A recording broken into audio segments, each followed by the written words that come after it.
There's a lot of damage to the marina. This is the Sea Hag Marina.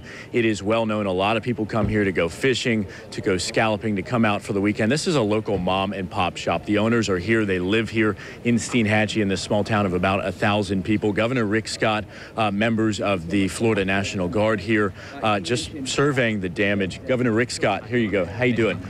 We're live in Jacksonville right now, and you just surveyed the damage. You talked to the business owners. You talked to the people that live here. What's your first reaction, Governor? Well, you just feel sorry for them. This is first off, I hate to see any damage, right? And these are hardworking individuals, and this is their second biggest weekend, holiday weekend, and so that's messed up. So that impacts their livelihood. And so it's about jobs and about families. The nice thing, everybody was safe. That's the positive. The negative is it's going to impact their business. So we got to do everything we can to help them. These are mom and pop operations. The people live in Steinhatchee. They've all come out to help each other. They're wonderful because we were here throughout the night in the shelter, and everybody from the sheriff's office to the fire rescue crews to the volunteers are so great. How is the state and possibly the United States going to help out Florida and these stricken towns? So I can tell you what Florida's going to do. We're going to show up. We have a very good emergency management team. We have services we provide through our Department of Economic Opportunity. If there's opportunities where the federal government be a partner, we'll find out if that's true or not. We'll find out that over time. But we're going to show up. We're going to do everything we can to provide the services. The nice thing is, you're right, these communities take care of each other. He was telling me he was out on his boat last night, on an airboat, saving families and stuff, and so it's just a nice group of people. What's your message to everybody here that's probably having some trouble right now? They've lost their stuff. Some people lost all their homes, their belongings, their cars, and they don't know how they're going to be able to rebuild because they're on a limited budget. Well, here, what I said yesterday was, look, we can rebuild homes, but you just can't rebuild life. So the positive is we'll find out over time. Hopefully, I've only known of one individual so far that has lost their life. It was the sheriff told me in Marion County that a homeless man that lived in a tent, a tree fell on them. So the others, we're going to do everything we can to help them rebuild their homes and rebuild their businesses. So are we going to see around-the-clock presence from the state here? Well, what we're going to do is we're going to find out in every community what the needs are, and then do everything we can to help them with that need. Now, some of this is provided locally, as you expect, and some of it's provided state, and then the federal government can be a partner. Mm-hmm. And after this stop, you're going to head a little further south, also in the Big Bend, right, to Cedar Key, an island where we were earlier in the week that also has some damage and is really in the same boat. Yeah, you feel sorry for these communities, and people live in these communities. We all love our water in Florida. That's a positive. Sometimes something like this happens, a hurricane happens, it really impacts a lot of families. So we'll see what we can do there and find out what the needs are, and we're going to do everything we can. Governor Rick Scott, thank you so much. Take good care of these people. Appreciate you guys. Thank you for being here. So Governor Rick Scott, members of the Florida Guard here, a lot of people from the Florida Department of Law Enforcement here, just surveying the damage. Look, come on, let's walk. Let's walk over here. That's the sheriff of Taylor County. Sheriff, how you doing? Oh, great. You? Doing all right? Thank you, sir. Thank you, sir. Your boys were great to us overnight. We were in the shelter with them. Great. So the sergeants and the captains, everybody took good care of us. This is Sheriff Bummy Williams. That's right. This is a tight-knit place. Thank you. It really is. And everybody's helping everybody. Everyone will help you at a time like this. It's kind of like these departments, FHP, Game and Fish, all of us came together. Resiliency, I keep hearing the word resiliency. It's not going to take long for all these places to be up and running again, huh? I don't think so. Probably within 3 days, 5 days, something like that. They'll clean it up because, like you say, everybody works together to accomplish the mission. Sheriff Williams, thank you so much. Appreciate it. You guys be safe. Thank you for everything that your deputies are doing. Let me show you some of the damage here, okay? This is a road. This is one of the main roads off the river here, the Steinhatchee River. That is a 30-foot fishing boat with a cabin. There's a cabin and a bathroom in there.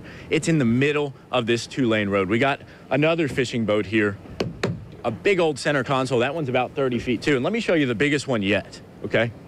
Come over here. This was incredible. This is a very large, very nice fishing boat, 33 feet. It's got 500 horsepower. That is a big boat, and it is now on the other side of the road. How did this happen? Well, the storm surge and the wind. That's what caused it. These boats, people are saying, they were in the water. People should have pulled them out of the water. No. The marina here, their staff, they pulled these boats out of the water, but they didn't have anywhere else to put them, so they put them in what's supposed to be called a dry dock here, but the waters got so high, 6 to 8 feet at times, that these boats, they floated out and they came over here. If you look in the distance, there's a dozen of them. All of this was underwater. Look over here. You see that sign, the Shacks at Sea Hag? That's where we were supposed to stay. We were live here until 10:30 last night, and the winds were ripping through. There was a tornado near us. It was just a terrible situation, very scary situation. It was a ghost town. The city under a mandatory evacuation order. A lot of problems for the people that did stay. There was a curfew, so the sheriff's deputies were pulling people over, telling them to go home or to go to a shelter. So that's where we went. We went to a shelter, an elementary school that was built very well. It was the only place with electricity. That's because they have generators.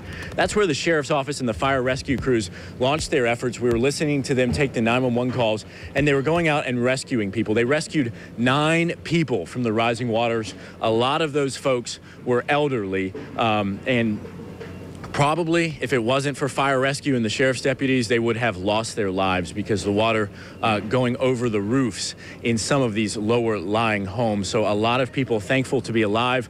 Unfortunately, it seems like several people lost just about everything that they own. A lot of people don't have insurance here because insurance companies, they say, won't insure them. Some people had to get out on kayaks. The dogs were floating on their mattresses in their bedroom. Their refrigerator floated by. They got out on kayaks, and they lost everything. They did not have insurance, but they had each other. They had their 2 dogs, and they were so thankful of that. I mean, these people don't have clothes. They don't even have clothes, some of the worst hit. But this is Sea Hag. I cannot say enough good things about all of the people here, not just the ownership, but the people that work here, the people that just frequent here, because they love this place so much that they have come here to volunteer their time around the clock since before sun was up to pump out the water. Right there, you can see they've got some fans, some dryers, pumping out the water to try to salvage the merchandise they can. Look at all these buckets down here. Do everything they can to make sure that this place is operational, because, again, this is not a corporately owned store. This is a mom and pop shop, and just really wonderful people here doing everything they can to be resilient, to rebuild, and to make sure that they get through this. Everybody getting through this together. That has really been the encouraging thing here. Steinhatchee hit very, very hard, but it's heartwarming to see all the support in such a heartbreaking situation. For now, we're live in Taylor County. I'm Vic Micolucci, Channel 4, the local station. Vic, I'm just stunned watching this. What an incredible group of people, an incredible tight-knit community. Are people coming back today? I mean, we definitely see people at the Sea Hag, but are people coming back into their homes? Are they able to? Yeah, some people are able to be back into their homes. The water is going down, but there's going to be problems again when we have a higher tide. But there are a lot of people that are surveying the damage. There's people that are trying to get to their homes. Some homes, some properties still under a good bit, several feet of water. Other places like the Sea Hag here, thankfully the water is receding. So really just depends on where you are, how high above sea level you are. And, you know, there were a lot of people that evacuated, that went inland, that went to Perry. Some people went to Tallahassee. And we have seen a few of those people come back already because they know they need to get everything cleaned up. They need to get the water out of their homes and businesses. And they need to do everything they can to mitigate all this damage from Hurricane Hermine. Vic, people who are watching yesterday will know that this is not a personal question. Jane Fieber, the middle school teacher who taught the Wills children that you bumped into there yesterday, have you come across her? Is she and her family all right? They were going to stay there and ride out the storm. So, Tom, I have not come across her and her family today, but I'll tell you, they've got to be all right, because I've been talking to the sheriff's office, to emergency officials, and they don't think that anybody is unaccounted for. A lot of people left because of the storm, but I think that your friend Jane and everybody else here is okay.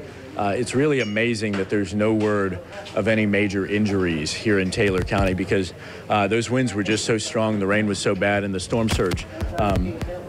came all the way across the street here, but certainly a lot of people are reaching out to me because I've been up around the clock, been emailing me, been reaching out to me on social media, asking me how their loved ones are, asking me how their properties are. And, you know, I've got to tell you, it's just kind of a wait and see approach. This is going to be a long process. This is going to be a slow process. It's probably going to take months to get things back to normal. But the very good news here is that we are not aware of any missing people right now. We are not aware of any injuries and not aware of any fatalities, thank goodness, here in this area. There's that one fatality in Marion County that you heard the governor talking about. But here in Steinhatchee, it seems like everybody's tired, they're exhausted, they're a little bit frustrated by the damage of the storm, but they're in good spirits. They're working hard to get things back to normal as quickly as possible.